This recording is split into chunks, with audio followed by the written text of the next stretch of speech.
Hello and welcome to Kitchen Counter Crafts. If you like this video, would you please like, comment, share, and subscribe? And if you will, hit that bell icon and you will be notified of new videos. Today I have a cup of tea in my hand, and that is because we are doing a review of Diamine's Earl Grey. And I don't know if you know about this lovely ink, but it is one of my favorites. And it's not necessarily one of my favorite ones to write with because it can actually be a little bit on the dry side.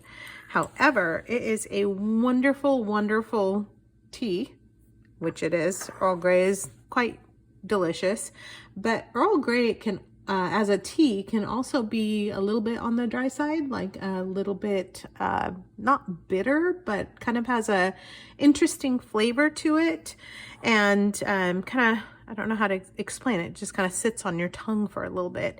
And the Earl Grey ink kind of mimics the qualities of the tea, and I'm gonna share that alongside as we go along. So I'm going to be comparing it to the Iroshizuku Fuyu Syogun, which is a gray, and also the Diamine Silver Fox. So just hang with me here as I go through this lovely, lovely ink. Now, I don't know if you're familiar with Earl Grey, but the way I came across it was looking at Nick Stewart's ink blog, and he, if you don't know who he is an artist in England, and he does these ink reviews that are quite amazing.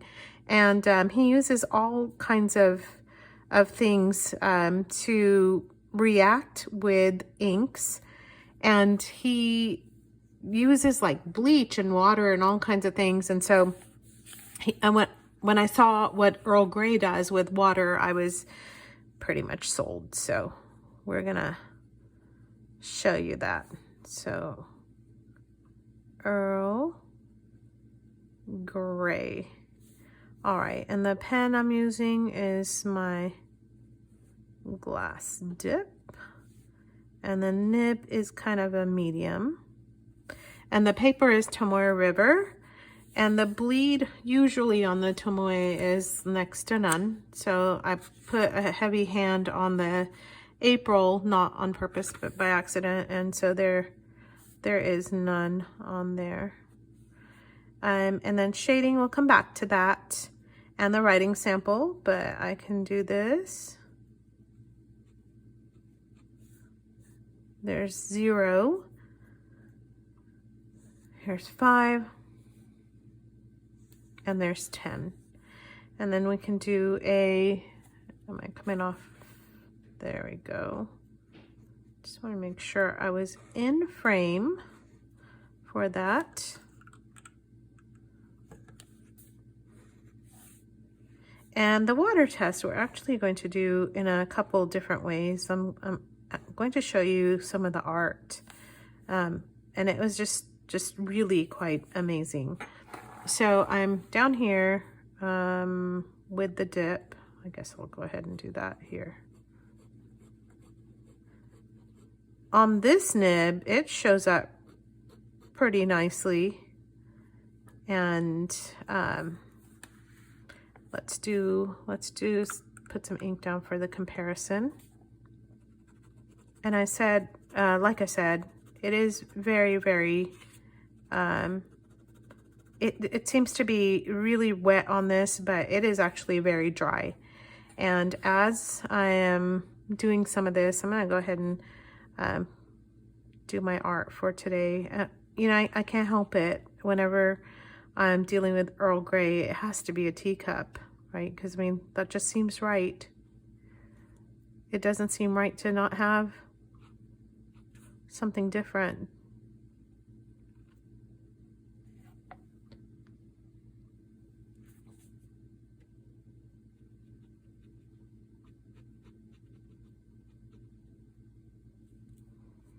And get some of that darker color there.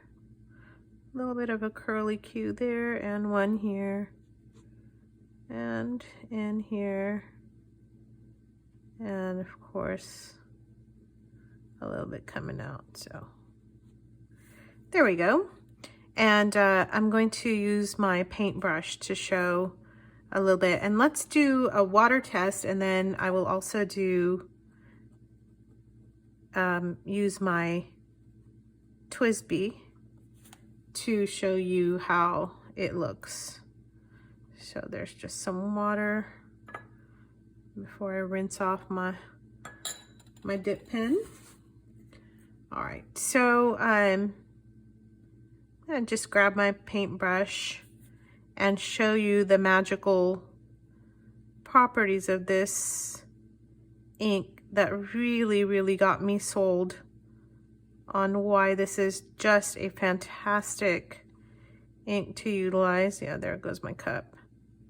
That's okay.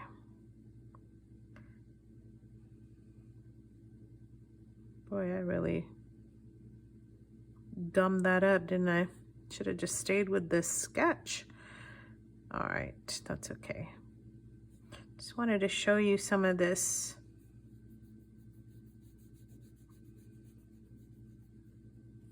So on a chromatography, you cannot see it here, and you definitely can't see it on my messed up teacup, which I'm gonna have to fix, is there is like a pinkish hue to this, and the sun is getting ready to set, but you cannot even see it on here. So hopefully on some chromatography you can. So I'm gonna do that here by using my TWSBI that I have, and I'm gonna just put a little bit on here, and then we'll see if it just goes out on the paper towel, because usually you'll see the colors gonna come out on the paper towel, you know, quite nicely. So we'll do that, and then this is a TWSBI fine, so I'm gonna put that down here. Watch, it's just gonna, yeah. I was gonna say, it's usually pretty dry.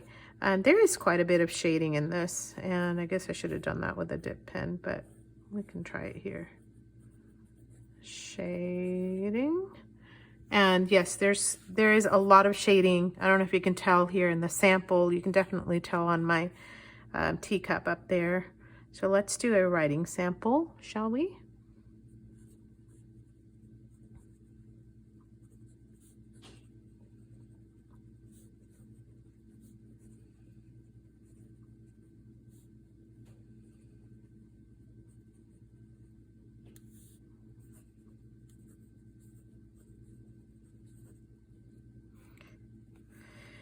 So many times when I'm using it in a fine, I will actually have some hard starts.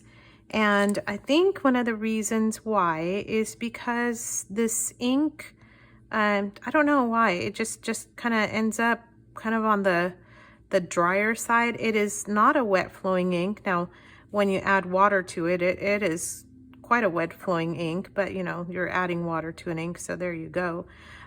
However, you can, it ends up with some hard starts. So I actually prefer this ink more for art and for drawing than I do for anything else. And now I do have it filled in here, and you can kind of almost see the residue a little bit. Here, I'm gonna stop moving it. There. So on the end here, you can see like some of the residue there. It just, it's a very light-ish ink, and a lot of times it ends up looking like that more than this darker color. And like I said, on this Tomoe River, it is showing up quite nicely and showing up quite dark, but regularly not so much. So let's try it against the Iroshizuku. Oh, guess what just happened?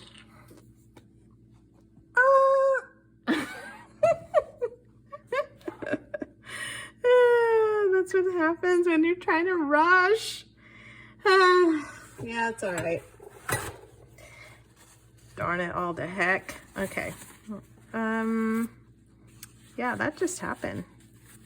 You know what? I'm glad it's on a kitchen counter because, yeah, if this is on carpet or anything, there's a Iroshizuku. Let's try a sample of that, shall we? Ay, ay, ay. That's okay. It's all good. It's all out of control, folks. Not to worry. You know, the cool thing is I got a great sample here. Okay. I'm trying to write this without getting more ink on my hands. And I have paper towels right by me. So there you go. Okay. There we go. So this one is more of a green. How funny, because it had a gray to it. So Iroshizuku. And maybe I thought that wrong. Fuyu Syogun. Cool names. Okay. Yeah, that's super green. So don't know what I was thinking. But in case you doubt it's green, check it out. I got a whole blob of it right there. So there's that. Like I said, this is just, you get it the way you get it, and it is not scripted. So very nice sample of that though, got to say. All right, there's that. And now let's see if I can not mess up my Silver Fox.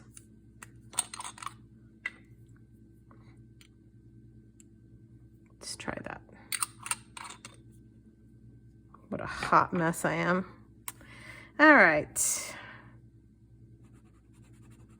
For those of you who are doing videos, you know, this should just make you feel better about yourself. Look, don't be that girl. All right, this is Diamine Silver Fox. Cool name. Boy, talk about super duper uber light. So I was thinking that the Earl Grey was light, but look at that. Oh, you can't tell there. There. That's a little better. So still natural light. I don't know. That's looking very similar to the Earl, but you know, you can just kind of tell up here. So lovely. Just a lovely, lovely gray color. Sorry about the shading here. There we go. So Earl Grey showing up super dark on Tomoe River, but I do have to tell you, just on just regular old paper, it's sometimes coming out a little too lightish like this, especially with a fine nib. I think maybe with a medium, you may be okay. Like down here, you can kind of tell the dip pen looks a little darker than the fine. Ugh, what a mess I made. Okay, let's come back to the paper towel here. So, don't mind the green blobs from the Iroshizuku, but you can now see on here some beautiful colors emerging. So the Earl Grey has a lavender to it, and then also has kind of this tealish type of a color that it develops into. And I tell you, like when I wipe it up, especially for like water, I use it to just do some like watercolors almost. I know it's not a watercolor, it's ink, but when I use it for painting, I can just sit there and stare at the ink and just kind of almost like guess what color it's going to develop into. And I don't know, I find it to be charming. I think it's a really neat ink color, and you can play with it and do some really fun stuff with it. And I hope that this review was helpful. And if you are an artist or somebody who likes to see how inks can just really differ in the way that they look, check out Earl Grey. I think you won't be disappointed, because it's definitely not like your run-of-the-mill gray colors. And the way that it develops is just outstanding. And just make sure that whenever you have ink samples that you are, you know, watching out for them and not letting them slip out of your hand. But But check that out. I still have ink left. That's amazing. So anyway, so that's it. That is what I have for you today. And 3 really beautiful colors. Silver Fox, definitely a lot lighter than the Diamine Earl Grey. And the Iroshizuku just is a beautiful color, but a hot mess for me today. But that's my own fault and not the inks. So in the comments, let me know what you think. Do you use it already? Do you use it for art? Have you used it for art? What do you think about it? Does this video make you want to go out and check it out? And if it does, do give me some comments, or maybe you hate it. I don't know, because the water resistant quality is not there. But super saturated ink, and saturated, yes. Light, yes. Maybe for regular use, I don't know, but I certainly am trying it out, and I find it to be just hard starting for me in a TWSBI find. So anyway, till the next video, bye-bye.